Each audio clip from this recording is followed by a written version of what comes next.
Assalamualaikum warahmatullahi wabarakatuh. Kami dari kelompok 2 mata kuliah Praktikum IPA di SD kelas 7C, mahasiswa semester 7 Universitas Terbuka UPBJJ Palembang. Kelompok kami terdiri dari 5 anggota, yaitu Devi Riani, Fitri Waryana, Rika Damayanti, Tiara Lady Aswari, dan Yunita Sari. Kegiatan praktikum kali ini mengenai percobaan bintik buta. Tujuan dari praktikum ini adalah 1. Mengetahui bagaimana bayangan benda jika mengenai bintik buta. 2. Menentukan jarak benda yang dilihat yang bayangannya tepat mengenai bintik buta. Adapun alat dan bahan yang digunakan adalah gambar A, tabel pengamatan, alat tulis, dan meteran. Berikut adalah prosedur percobaan bintik buta. 1. Siapkan alat dan bahan yang diperlukan. 2. Tutup mata kiri dengan jari-jari tangan. 3. Pegang gambar A dengan jarak lebih kurang 60 cm dari mata. 4. Pusatkan pandangan mata kanan pada tanda positif. Selanjutnya, secara perlahan-lahan dekatkan gambar tersebut ke bagian muka dengan pandangan mata kanan tetap terfokus pada tanda positif tersebut. Jarak antara mata dan gambar dimulai dari 60 cm, 50 cm, 40 cm, 30 cm, dan 20 cm. Untuk mengetahui pada jarak berapa dari mata, tanda bundaran hitam pada gambar tersebut tidak tampak pada pandangan mata. Pada jarak 60 cm dari mata ke gambar A, bundaran hitam terlihat jelas. pada jarak 50 cm dari mata ke gambar A, Bundaran hitam terlihat sedikit samar. pada jarak 40 cm dari mata ke gambar A, Bundaran hitam terlihat samar-samar.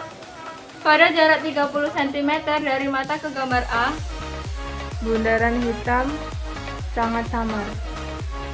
pada jarak 20 cm dari mata ke gambar A, Bundaran hitam tidak nampak.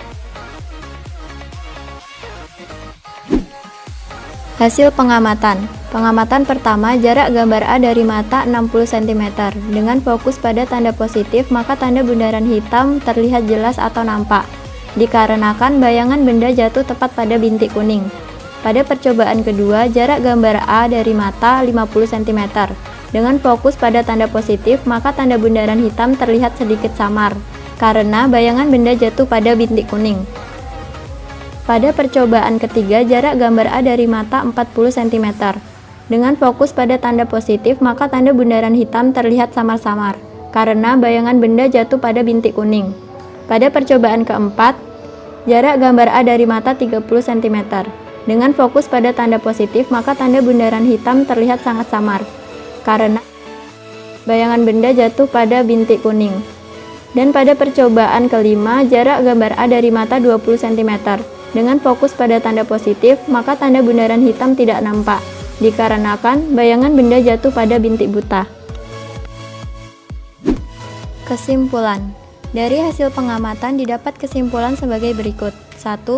Terdapat 2 bintik pada retina, yaitu bintik kuning dan bintik buta. 2. Bintik kuning merupakan fotoreseptor, di mana bayangan benda berupa bundaran hitam yang jatuh tepat pada bintik kuning, benda akan nampak oleh pandangan mata. 3. Bintik buta tidak peka cahaya, di mana bayangan benda bundaran hitam yang jatuh pada bintik buta, benda tidak tampak oleh pandangan mata. 4. Semakin dekat letak benda, yaitu gambar A dari mata, maka bayangan benda jatuh tepat pada bintik buta, sehingga bundaran hitam yang berada di samping tanda positif tidak tampak.